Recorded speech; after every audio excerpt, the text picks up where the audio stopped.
Posez tout ce que vous faites. Inspirez profondément et répondez avec une honnêteté totale, celle que vous osez à peine affronter. Êtes-vous en paix avec qui vous êtes? Ou passez-vous vos journées à vous demander pourquoi vous ne ressemblez pas à ces figures idéalisées qui vous entourent? Voici une vérité qui dérange. Tant que vous vous mesurez aux autres, vous vous condamnez chaque jour à une insatisfaction chronique. La comparaison sociale est une cage invisible. Un cachot mental aux barreaux intangibles, mais aussi dur que l'acier et la pierre. Ces barreaux sont tissés de photos impeccables sur les réseaux, de récits de triomphes professionnels, de silhouettes parfaites, de vies amoureuses qui semblent tout droit sorties d'un roman, de voyages qui évoquent des spots publicitaires. À chaque regard furtif, à chaque défilement de votre écran, vous comparez votre existence à celle d'un autre et vous consolidez ces barreaux. Vous les rendez plus épais, plus oppressants, jusqu'à ce que, face au miroir, vous ne voyez plus votre reflet, mais seulement ce que vous n'êtes pas. Et le plus cruel dans tout cela, c'est que ce mécanisme semble si naturel, si ancré, que vous en rendez même pas compte. Depuis l'enfance, on vous a martelé qu'il fallait être le premier, le plus rapide, le plus séduisant, le plus brillant, le plus accompli. On vous a gravé dans l'esprit une liste implicite d'objectifs à atteindre pour mériter l'estime et l'admiration. Des notes exemplaires, un diplôme prestigieux, une carrière enviable, une voiture rutilante, une relation parfaite, une maison de rêve et, tant qu'à faire, un corps irréprochable. Là réside le venin. En vous comparant, vous ne faites pas que convoiter ce que possède l'autre. Vous insinuez, sans même vous en apercevoir, que vous ne valez rien tel que vous êtes défaillant, que votre vie dans son état actuel ne vaut pas la peine d'être vécue. Et cette idée, croyez-moi, est une des plus toxiques qu'on puisse entretenir. Arthur Schopenhauer l'avait compris. L'envie ne regarde que vers le haut, jamais vers le bas. Et c'est une réalité implacable. Il y aura toujours quelqu'un de plus riche, de plus attirant, de plus savant, de plus talentueux, ou du moins quelqu'un qui en donne l'illusion sur les réseaux sociaux. Plus vous fixez ceux qui vous dominent, plus vous vous sentez minuscule. C'est une équation cruelle qui ne s'équilibre jamais. Mais laissez-moi vous confier un secret que peu osent révéler.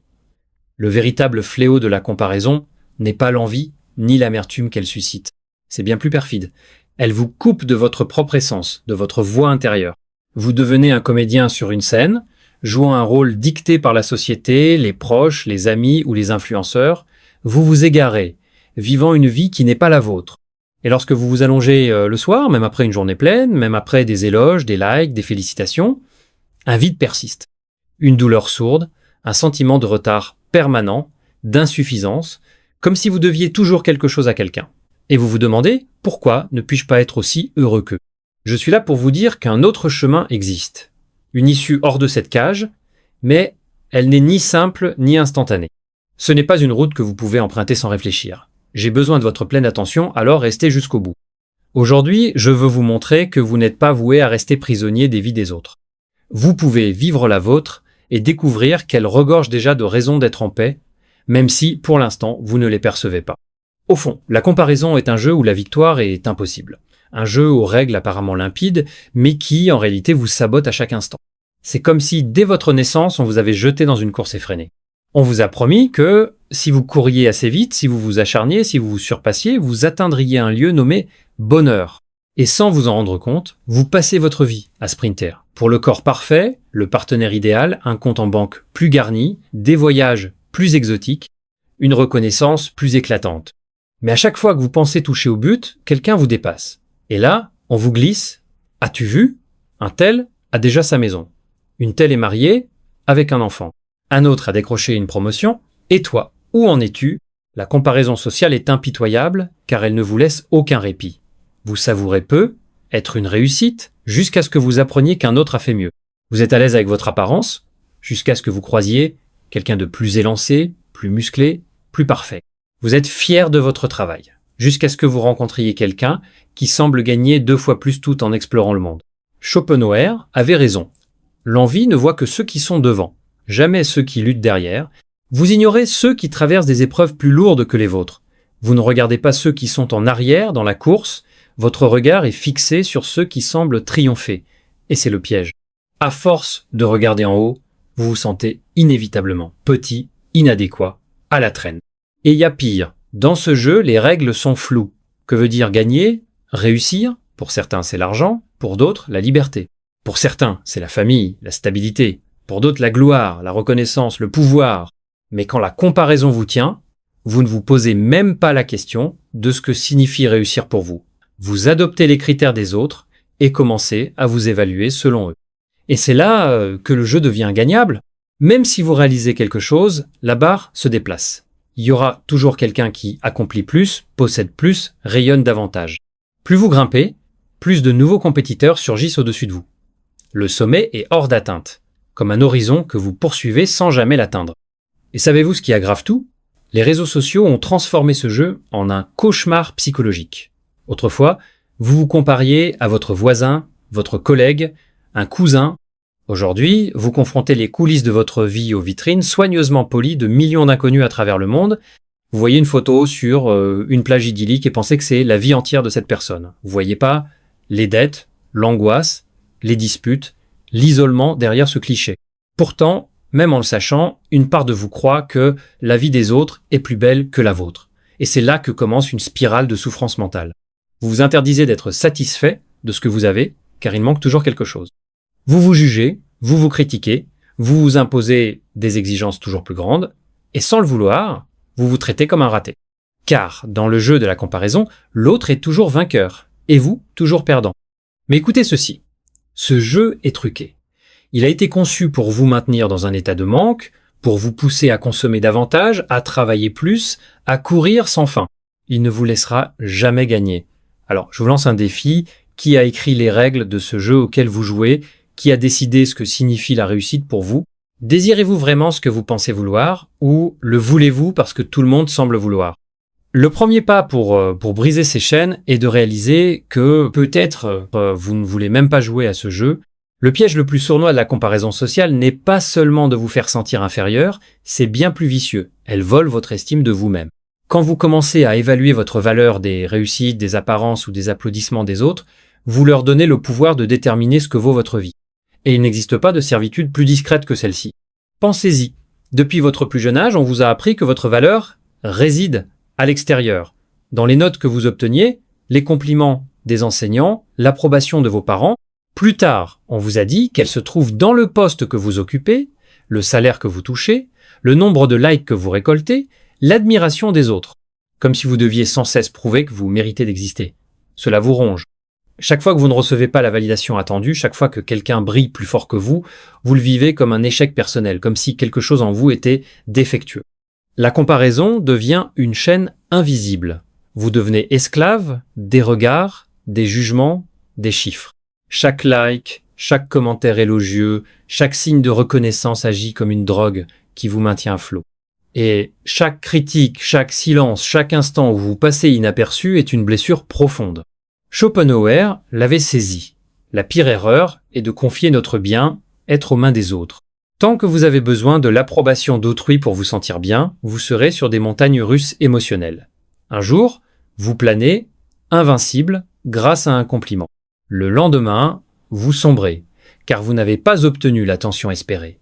Et le pire, c'est que cette dépendance s'insinue dans les moindres détails. Vous vous habillez pour plaire, vous dites des choses auxquelles vous ne croyez pas pour être accepté, vous partagez des images qui ne reflètent pas votre réalité, juste pour sembler heureux, vous sculptez chaque facette de votre être pour entrer dans un moule qui n'est pas le vôtre. Pendant ce temps, votre voix intérieure s'éteint. Vous ne savez plus ce que vous aimez, ce que vous désirez, ce dont vous rêvez. Tout devient une mise en scène, une quête pour plaire. Même votre tristesse est ajustée pour ne pas trop déranger, pour ne pas sembler fragile vraiment. La comparaison ne crée pas seulement de l'envie, elle anéantit votre capacité à voir qui vous êtes. Elle vous persuade que votre parcours, votre rythme, vos accomplissements sont dérisoires s'ils ne surpassent pas ceux des autres. Et cela, cher ami, est la formule parfaite pour une vie d'insatisfaction permanente. Votre estime de vous-même devient prisonnière, car elle est conditionnelle. Vous ne pouvez vous aimer que si vous êtes meilleur, plus séduisant, plus prospère, plus intelligent, plus épanoui que l'autre. Et cela n'arrivera jamais totalement, car il y aura toujours quelqu'un qui vous dépassera. Toujours. L'étouffement de votre essence. Entendez-vous cette voix intérieure qui murmure ce qui vous rend vraiment heureux, celle qui vous guide vers ce que vous aimez, ce qui vous fait vibrer, ce qui vous apaise. Quand vous êtes englué dans la comparaison, cette voix s'affaiblit jusqu'à s'évanouir presque entièrement. Et lorsque votre voix intérieure se tait, vous basculez en mode automatique. Vous vous levez, travaillez, consommez, publiez, souriez pour la photo, tout mécaniquement, tout pour préserver une façade, tout pour échapper à la peur d'être jugé inférieur. Schopenhauer affirmait que la plus grande sagesse est de se satisfaire de ce que l'on est, sans chercher à paraître ce que l'on n'est pas. Mais comment atteindre cette sagesse dans un monde qui vous pousse à vouloir toujours plus, à désirer être quelqu'un d'autre? La société vous enferme dans des rôles stéréotypés. Elle vous fait croire que le bonheur passe par un physique idéal, un statut social élevé, un compte bancaire bien rempli. Et sans vous en rendre compte, vous poursuivez des objectifs qui ne vous appartiennent pas. Vous étudiez ce qui vous ennuie, travaillez dans un domaine qui vous répugne, fréquentez des gens qui ne vous correspondent pas, juste parce que c'est ce qu'il faut faire. Et c'est là que la douleur s'installe. Vivre déconnecté de votre essence, c'est vivre fracturé. À l'extérieur, vous affichez un masque. À l'intérieur, vous vous désagrégez lentement. Plus vous vous éloignez de votre véritable nature, plus votre monde intérieur se vide. C'est comme construire une maison somptueuse à l'extérieur, mais avec des pièces glaciales, sombres, désertes. Et chaque fois que vous cherchez refuge à l'intérieur, vous ne trouvez qu'un écho. Les réseaux sociaux ont amplifié ce phénomène de manière brutale. Vous êtes constamment exposé à des vies retouchées, à des gens qui semblent plus heureux, plus beaux, plus accomplis. Et plus vous consommez ces images, plus votre existence vous semble terne, insignifiante, vous doutez de vos choix, suis-je avec la bonne personne? Ai-je choisi le mauvais métier? Suis-je assez ambitieux? Suis-je en retard sur tout? À chaque doute, vous repoussez votre voix intérieure un peu plus loin, jusqu'au jour où vous ne pouvez plus répondre à la question essentielle: que veux-je vraiment? Voici une vérité rarement dite. Tant que votre voix intérieure reste muette, vous êtes vulnérable. Vulnérable aux manipulations, aux attentes qui ne sont pas les vôtres, au risque de passer des années à courir après des chimères qui n'ont rien à voir avec vous. C'est pourquoi tant de gens atteignent la trentaine, la quarantaine, la cinquantaine, avec une vie apparemment idéale, mais un vide intérieur dévastateur. Ils ont passé des décennies à répondre aux exigences des autres, oubliant de se demander « qu'est-ce qui compte pour moi? Qu'est-ce qui me rend heureux? Qu'est-ce qui me fait me sentir vivant ?» Sans reconnexion avec cette voix, vous ne saurez jamais qui vous êtes. Et sans savoir qui vous êtes, vous ne saurez jamais ce que vous voulez. Pourquoi la comparaison sociale est-elle si tenace, si envahissante, si difficile à rejeter? Ce n'est pas un simple défaut personnel. C'est une machinerie savamment orchestrée par la société dans laquelle nous vivons. Ce monde, la culture, les médias, le système économique, les réseaux sociaux, a tout intérêt à vous garder insatisfait. Oui, vous avez bien entendu, un écosystème entier prospère sur votre sentiment d'insuffisance. Tout commence avec une réalité simple. Le capitalisme, dans sa forme la plus brutale, repose sur un principe fondamental. Vous devez toujours désirer plus. Si demain, vous vous réveillez pleinement satisfait de qui vous êtes, de ce que vous possédez, de ce que vous faites, vous cesseriez de consommer. Et cela serait une catastrophe pour ceux qui vivent de la vente de produits, de services et surtout de rêves. C'est pourquoi ce système alimente votre comparaison. Il implante dans votre esprit l'idée qu'un palier supérieur existe toujours, un endroit que vous n'avez pas atteint, un physique que vous n'avez pas, une expérience que vous n'avez pas vécue, un bonheur toujours hors de portée. Observez autour de vous. Publicité, influenceurs, films, séries, tous martèlent le même message. Vous pouvez être meilleur. Vous devez être meilleur. Et pour cela, achetez ce que nous proposons. Schopenhauer, au XIXe siècle, décrivait la vie comme un balancement entre la souffrance et l'ennui. Le système actuel a parfaitement maîtrisé ce balancement. Il vous fait ressentir la douleur, celle de ne pas être à la hauteur, puis vous offre des produits ou des expériences qui promettent un répit, même fugace. Et quand cet effet s'estompe, vous replongez dans la comparaison, vous sentant plus petit, prêt à consommer encore. Les réseaux sociaux sont le carburant idéal de cette machine. Ce ne sont plus seulement les publicités qui vous rabaissent, ce sont des gens ordinaires comme vous qui affichent des vies apparemment parfaites, et vous vous sentez en retard, en échec, comme si vous ne viviez pas comme il le faut. Mais cette comparaison n'est pas de votre faute. C'est un mécanisme social savamment entretenu. Tant que vous cherchez à égaler ou surpasser les autres, vous restez prisonnier de la roue de la consommation, de la quête de validation, d'une servitude émotionnelle. La culture de la performance extrême en rajoute. Nous vivons dans un monde qui idolâtre l'effort incessant, le réveil à l'aube pour travailler pendant que les autres dorment. Et ceux qui ne suivent pas ce rythme se sentent paresseux, médiocres, ratés et se comparant encore. Tout cela engendre une société d'individus déconnectés d'eux-mêmes qui ignorent ce qu'ils veulent, trop occupés à poursuivre ce qu'on leur a dit de désirer. Schopenhauer affirmait « Le bonheur appartient à ceux qui se suffisent à eux-mêmes ». Mais comment se suffire à soi-même dans un monde qui fait tout pour vous persuader que vous ne valez pas assez? La réponse n'est pas à l'extérieur, elle est en vous. S'il y a une bataille à mener dans la vie, c'est celle contre vous-même. Pas contre le monde, pas contre les triomphes des autres, pas contre les illusions projetées sur les réseaux sociaux, mais contre celui que vous étiez hier. S'affranchir de la comparaison sociale ne se résume pas à éteindre son téléphone ou à fuir les réseaux. Le poison de la comparaison est déjà en vous, distillé depuis des années, parfois des décennies, par des voix extérieures qui vous ont répété que vous deviez être plus séduisant, plus riche, plus mince, plus populaire, plus performant. Le remède ne se trouve pas dans le silence du monde extérieur, mais dans une décision audacieuse. Cessez de vous mesurer aux autres et commencez à vous évaluer selon vos propres critères. Cela semble simple, mais c'est une révolution. Cela demande de redéfinir ce que signifie réussir pour vous. Cela exige de vous poser des questions essentielles. Que veux-je vraiment de ma vie? Qu'est-ce qui me touche? Pas seulement ce qu'on m'a dit de faire. Qu'est-ce qui me fait vibrer? Pas seulement ce qui impressionne les autres. Schopenhauer disait que le vrai bonheur est de se suffire à soi-même. Mais peu de gens explorent ce que cela signifie, car cela demande du courage. Cela exige de faire face aux parts de vous-même peu, être enfoui depuis des années, étouffé par la pression de vous conformer.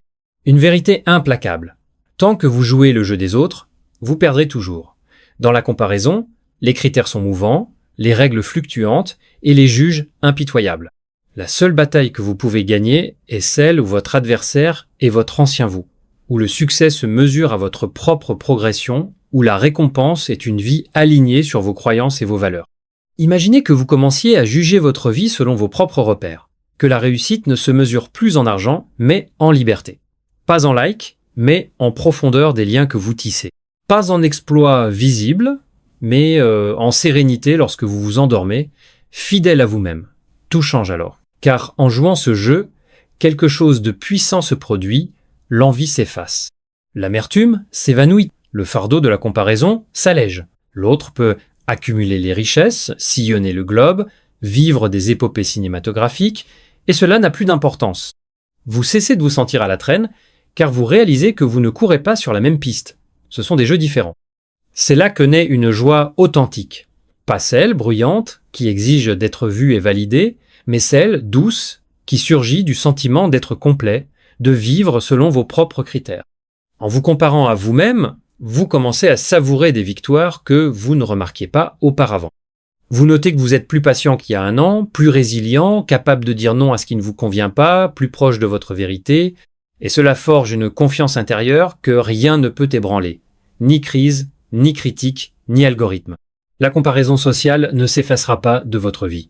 Vous croiserez toujours des gens qui semblent plus accomplis, plus attirants, plus joyeux. Vous serez toujours submergé d'images de vies idéales, de succès éclatants, de corps parfaits, de romances dignes de conte. Et savez-vous pourquoi? Parce que c'est le jeu de la société. Vous ne pouvez pas arrêter ce jeu, mais vous pouvez choisir de ne pas y participer. Vous pouvez décider de ne plus vous mesurer à l'aune des autres et de vivre selon votre propre boussole. La véritable liberté ne consiste pas à faire taire toutes les voix extérieures, elles existeront toujours. La liberté, c'est rendre votre voix intérieure plus puissante que toutes les autres. C'est reconnaître votre valeur, même sans spectateur, c'est bâtir une vie qui résonne avec vous, même sans ovation.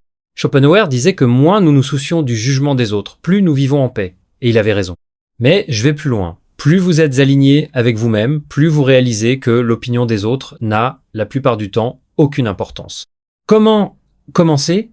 Comment définir vos propres critères de succès après une vie passée à vivre sous le regard des autres? Commencez simplement, mais avec audace, en vous posant chaque jour cette question. Qui veux-je être?